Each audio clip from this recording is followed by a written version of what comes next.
2023. 19. Analisa interval waktu CCTV berkesesuaian dengan alat bukti sah lainnya. Perkiraan waktu, kejadian, dan keterangan.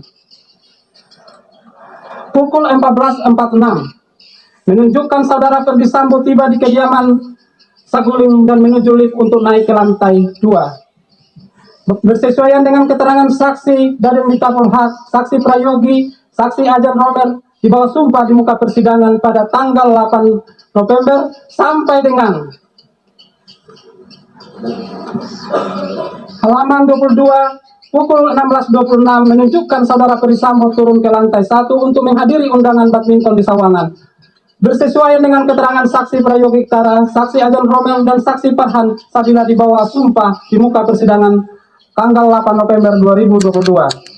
CCTV Komplek Duren 3 pada pukul 17.07 menunjukkan terdakwa Putri Candrawati dan rombongan tiba di rumah Duren 3. Bersesuaian dengan keterangan saksi Riki Rijal Wibowo, saksi Richard Eliezer Budiang Lumiu, dan saksi Kuat Ma'ruf di bawah sumpah di muka persidangan sampai dengan pukul 17.10 terdakwa Ferdi Sambo turun dari mobil dan terlihat dengan jelas tidak pakai sarung tangan. Bersesuaian dengan keterangan saksi Prayogi Iktara dan saksi Ajar Romer di bawah sumpah di muka persidangan tanggal 8 November 2022. Pada bagian analisa interval waktu CCTV, kami penuntut umum pada umumnya tetap sebagaimana yang telah diuraikan pada analisa fakta dan analisa yuridis tuntutan. Hanya satu hal yang kami tekankan terkait bagian perkiraan CCTV di kediaman Saguling depan lift pukul 15 menunjukkan terdakwa Putri Candrawati naik lift menuju lantai 3 bersama dengan saksi Kuat Ma'ruf. Perlu dicermati bahwa terkait rekaman adegan ini awalnya dalam persidangan sebelum adanya pemeriksaan ahli digital forensik yang menerangkan rekaman CCTV rumah Saguling tersebut, bahwa terdakwa Putri Candrawati maupun saksi Kuat Ma'ruf mengatakan tidak pernah bertemu di lantai 3 rumah Saguling 3 nomor 29. Namun rekaman ini menunjukkan secara jelas bahwa terdakwa Putri Candrawati secara aktif memanggil saksi Kuat Ma'ruf untuk ikut bersamanya naik ke lantai 3 yang merupakan ruang privasi terdakwa Putri Candrawati dan Ferdi Sambo. Untuk para ajudan atau ART tidak pernah sampai ke lantai 3 kecuali dipanggil atau diperintah langsung oleh terdakwa Putri Candrawati maupun saudara Ferdi Sambo.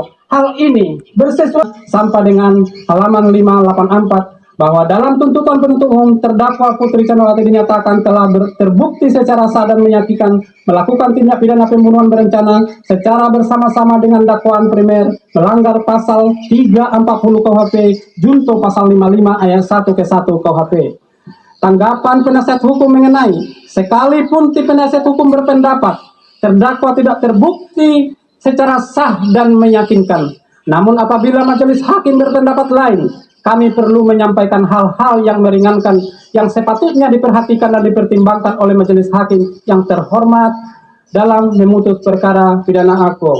Permohonan tim penasihat hukum terdakwa Putri Candrawati dalam hal ini patut dikesampingkan karena meskipun terdakwa Putri Candrawati selama persidangan bersikap sopan, akan tetapi terdakwa Putri Candrawati melakukan pengingkaran yang dituangkan dalam pledoi tim penasihat hukum maupun pledoi yang dikemukakan oleh terdakwa Putri Candrawati sendiri. Faktanya, terdakwa Putri Candrawati berbelit-belit dalam memberikan keterangan di persidangan dengan dalih lupa, dan pada saat majelis menanyakan apakah dengan kejadian mengakibatkan korban Nopiansa Yosua Barat meninggal dunia karena ditembak, ada perasaan menyesal. Dan atas pertanyaan majelis tersebut, terdakwa Putri Candrawati menjawab bukan penyesalan tetapi lebih kepada menjadi pelajaran hidup.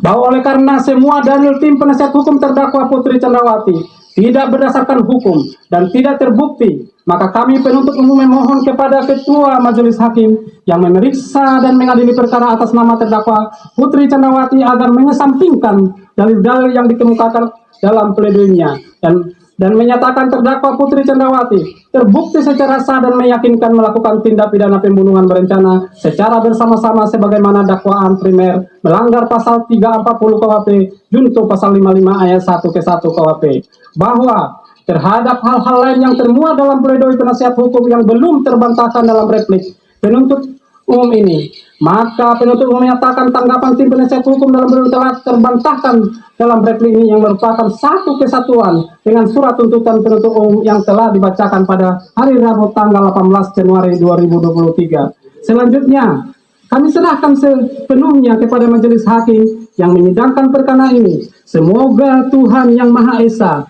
memberikan kekuatan batin kepada majelis hakim yang mulia dalam menjatuhkan putusan dalam perkara ini dengan seadil-adilnya. Tim Candrawati beserta tim penasihat hukumnya haruslah dikesampingkan. Selain itu, uraian-uraian pledoi tersebut tidaklah memiliki dasar yuridis yang kuat yang dapat digunakan untuk mendukungkan tuntutan penuntut umum. Berdasarkan hal tersebut di atas, penuntut umum memohon kepada majelis hakim yang memeriksa dan mengadili perkara ini untuk 1. Menolak seluruh pledoi dari tim penasihat hukum terdakwa Putri Candrawati dan pledoi dari terdakwa Putri Candrawati. 2. Menjatuhkan putusan sebagaimana diktum tuntutan penuntut umum yang telah dibacakan pada hari ini, Rabu tanggal 18 Januari 2023. Demikian replik penuntut umum atas pledoi dari tim penasihat hukum terdakwa Putri Candrawati dan pledoi terdakwa Putri Candrawati yang telah kami bacakan dalam persidangan hari ini, Senin, tanggal 30 Januari 2023. Selanjutnya, kami menyerahkan sepenuhnya kepada majelis hakim yang mulia untuk memutuskan perkara ini dengan seadil-adilnya. Sekian, terima kasih.